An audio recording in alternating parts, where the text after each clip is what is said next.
Today's video, we're going to analyze 5 different reasons why the Detroit Lions will indeed beat the Minnesota Vikings Sunday at Ford Field. We're going to talk about why the rookie class on defense for the Lions is really starting to shine and could become, within a year or two, historically viewed as one of the best drafts ever on the defensive side of the ball. So let's get into all of that, what it means, injury report updates, all the things in between on this possible playoff push into the final few weeks of the season for the Detroit Lions. We'll break it all down, give it to you, and maybe just a little bit more in today's Lions Talk Live.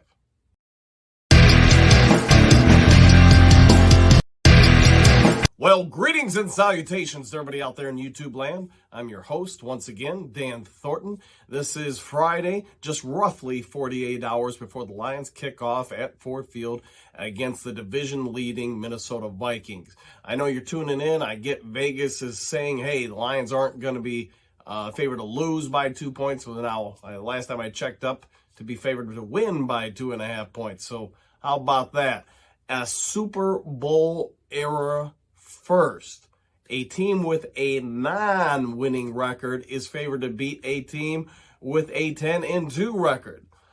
Vegas is clearly telling us all something we need to pay attention to it, that they believe the Detroit Lions are for real. Yes, they do not have a winning record. Yes, they don't have a 500 record. But the trend is your friend, whether you're talking stocks, housing, or sports. And right now, all trends are favoring the Detroit Lions going into this game and pulling off just what would be another stunning victory for this franchise as it is resurrected this season over the last month and a half. But before we give you those 5 reasons why we think the Lions are going to pull off this victory, I do want to say just for a moment, hey, thank you everybody for tuning into Lions Talk Live. Thank you so much for helping the subscription count grow. And if you haven't yet subscribed, please consider doing so. My goal really is by Sunday, kickoff, or maybe just after the game, try to get to 550 subscribers. So if you are not yet subscribed, please take 2 seconds out of your day, if you would, to subscribe, hit the thumbs up button, maybe even leave a comment in the section below. But now, let's break down why we got 5 reasons the Lions are going to win on Sunday. All right, if you're new to the channel and these breakdowns on Fridays, what we do, we're going to give you 5 reasons. We're going to start with the number 5 reason and work all the way up to number 1. So this week, number 5 is going to be the play of Jared Goff. You've heard me talk about on Lions Talk Live for some time. Jared Goff is the enigma for most fans. Love him or hate him. There's very few people who are in between. So here's what I'm going to say.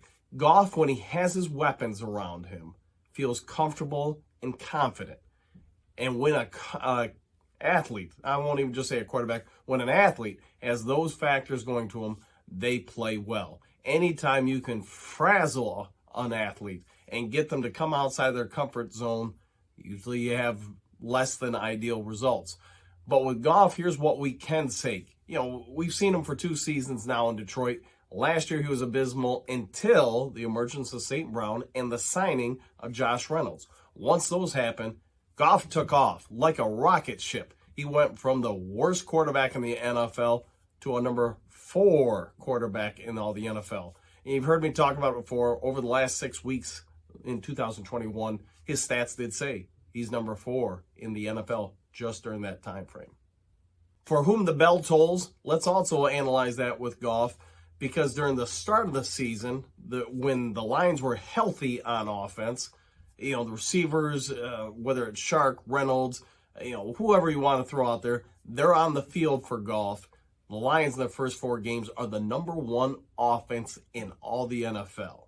Then you have a stretch where Reynolds is out, Shark's out, you know, backups are out, you know, Cephas is out, everybody's out. The Lions dropped to 32nd in scoring offense for a period of time. But during this recent win streak, they are now number 2 in all the NFL once again. So what we can see clearly, based on last year, the 2 different windows this year, when his receivers are healthy, Goff is confident, and he is one of the best quarterbacks in all the NFL. You know, you can say what you want about the guy, but to be able to do that over such a long period of time suggests that when he's got weapons, Yes, Jared Goff is among the best in the NFL. I'm not going to call him elite. I don't believe him to be. But can we say this? He's roughly a top 10 quarterback. Whether that makes him number 7 or 14, who cares? But he is that. All right, now we're going to go on to the number 4 reason why we think the Detroit Lions are going to have an opportunity to win against Minnesota. And I'm going to say this. It's going to go to the coaching staff. The last time we played them this year, you could probably argue that the coaching staff may be the reason we lost that game. It's not that they didn't have some good calls here and there, but when your bad calls override all your good calls, really, it's the bad calls that stand out. So we're going to say this. Dan Campbell, let's just focus on him. Yes, there are plays in the game, especially late in the game, I'm guessing he would want to take back. In fact, earlier this week, he even said, deciding to kick that, incredibly long field goal with a kicker that you knew was not doing well physically is something he's going to regret forever. With that being said, has he learned from that? The last few games, I'd say we can all surmise that Dan Campbell has improved greatly this season as a coach. He's no longer going for it on every 4th down. He's allowing the punters and the kickers to actually have a job. All that being said, other than a couple plays in the Buffalo game, for the last month and a half, Dan Campbell and company have made very few odd calls. So what we can say is, in this game, I do suspect that the coaching staff, and we're just going to say Dan Campbell to start with, is going to make an impact, and that their growth, much like their players, is obvious to see. Gone are the days where every 4th down, we're just going for it and gambling left and right or whatever have you. So we can say this. If the players on the field are equal and Dan Campbell isn't doing anything to negatively impact the play of his players by making odd calls, then yes, they're improving and potentially thinking outside of the box to do some things to help the performance of our players on the field. So with that being said, I do believe one of the contributing factors as to why we'll win Sunday will be that of Aaron Glenn, Dan Campbell, and Ben Johnson. What they've done to develop throughout this stretch and what they've done to stop impacting the performance of their players negatively will have a big impact in Sunday's game. All right, reason number 3, and now I'm going to make this an easy one and a quick one, the offensive line. We've all talked about it from the start of the year, preseason, and to be fair, even some last year. But last year, Frank Ragnow went out. Other injuries happened on the offensive line where Decker was out, etc. This year, unfortunately, we did start off the season with injuries. But with that being said, the play of the offensive line has gotten better and better and better throughout the season. Now we got Evan Brown. Apparently, he's going to be back. Frank Ragnow, while he's still dealing with some foot injuries, especially to the surgically repaired toe of his on the right foot, he's gutting through it and he's playing. Unlike last year where they sat him out, he said, nah, I'm good. I'm playing. You can see Penei Sewell's performance and development from a rookie last year to now a guy with a little bit of savvy. And you can see the amount of penalties that we once used to get called for holding or whatever it may be. They've almost gone by the wayside. Taylor Decker, in my opinion, if you want to watch not the ball and watch the offensive line, watch this dude. This dude is playing the best ball of his career now. He is getting very difficult for somebody to get around and bend and get control over when pass rushing. His run blocking, where once I thought he was kind of meh at it, he's actually driving some dudes off the line. So with all the offensive line coming together seemingly at the same time, I'm going to say this. Minnesota's got a pretty good defense. They're not great. They're pretty good. But I don't see them, unless it's coming from schematic reasons where we just fail to pick up a blitz, whatever it may be.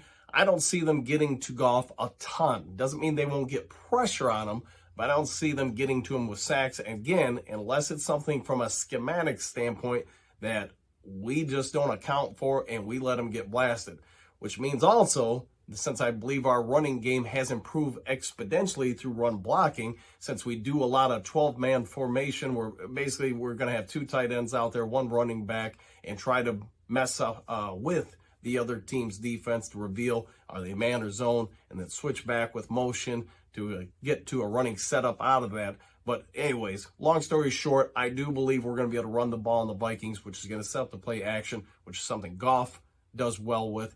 And our offensive line is doing a much, much better job of protecting out of blitz situations from play action passing. And that's a big thing for us because I think we're going to take advantage of it. All right, reason number 2 why I think the Detroit Lions are going to win over the Minnesota Vikings this Sunday. And I'm going to say this, it's the wide receiving core. I want to include on the wide receiving core, though, the tight ends and the running backs coming out of the backfield.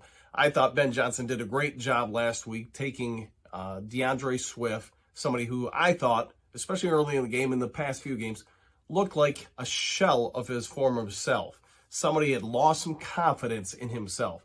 So what he do? He got a bunch of swing passes out to Swift in the flats, little curl routes as well, and got this dude out in space and let him destroy them. So in the last segment, we also talked about 12-man formations on offense. Ben Johnson, love him or hate him, here's what I'm going to say. He went with a ton of jumbo packages and forced the defense to reveal basically our new man zone. When they showed that they were going to leave a linebacker or two on Swift or some of the tight ends, they passed out of it, and Jacksonville had no answers for it. Going back and watching some of Ben Johnson's setups for other games, he's been doing this more and more, and I believe we will see even more of it Sunday. So I know you're saying, Dan, but we're talking about receivers. Well, this is also the other impact of that. You're getting tight ends with coverage by linebackers, and most linebackers aren't great in coverage. There are some, but the vast majority are not. So now they're having to cover tight ends, receivers. The other aspect of that, though, if you can force obvious man-to-man situations from those people, now there are very few people left to help out on people like St. Brown, Reynolds, Shark. You want to know why Goff and company, the receivers and company, look so great? St. Brown looked so great last week. It's because basically Ben Johnson forced the defense into doing what he wanted them to do, and that left single coverage on each of those guys. Somebody was going to win those routes, and more often than not, that somebody is St. Brown. Shark had his best game of his career in a Lions uniform, and it's probably no small factor that those were contributing factors in him getting open so much. The only one who kind of seemed a little bit left by the wayside was Reynolds, but, hey, you can't make everybody happy, right? All right, and after the drum roll here, let's get into reason number 1 as to why I think the Detroit Lions are going to have a great opportunity to win this Sunday. It'd be easy for me to say just the defense, but here I'm going to point out, yes, that's true, especially this rookie class, who are no longer as young as they were the first time we played the Vikings this year. We've definitely developed throughout the entire defense, especially with the younger players. But I'm going to say this, the ability to rush the passer. Minnesota's offensive line is pretty good at blocking out sunlight. They're pretty good at keeping Kirk Cousins clean in the pocket. But I'm going to say this. We talked about it in the preview video. I think it will be a challenge for the Lions to force Minnesota into obvious passing downs, or someone like James Houston or maybe even Romeo Okwara, who's going to be back this week, can come in and utilize their God-given talents to get after a quarterback. But since the Lions rookie defenders have played so much better, Joshua Pascal has really helped elevate our run defense, along with some of the linebacker play to help shut down the run. If we can do that early, I do think you're going to see James Houston, maybe Okwara, or maybe both Okwaras, get in there and cause some havoc on Kirk Cousins. The other part of the defensive talk is going to be our secondary, because we talked about it in the preview video. In the first time we played the Minnesota Vikings, our defense did not do horrible by any means. Amani Oruwariye was somebody who got picked apart a little bit, as he had 5 total defensive penalties. He actually had a 6th. That was declined.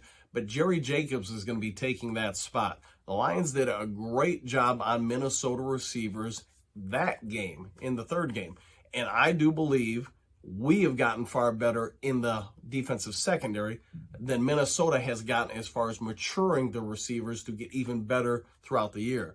Anytime you have younger players and people who are injured who've been missing, it takes a while for them to catch up. I think with Kirby Joseph's emergence, among other factors, this Lions defense has the real potential to shut down Minnesota's passing attack. And yes, they do have TJ Hockenson, so it will be interesting to see how they keep Jefferson at bay, Adam Thiel at bay, and account for Hockenson. No small factor, but if we can pull it off, Kirk Cousins could be in some trouble. All right, well, those are 5 reasons as to why I think the Lions are going to win Sunday. Leave your thoughts in the comments section below. Again, if you haven't yet subscribed to Lions Talk Live, please consider doing so. If you have any questions for me, go ahead and throw those in the comments. But I will see you all Sunday on another Lions Talk Live. Please remember, we do not do Lions Talk Live on Saturdays. So I hope you all have a good weekend. Go Lions, and see you all Sunday on Lions Talk Live.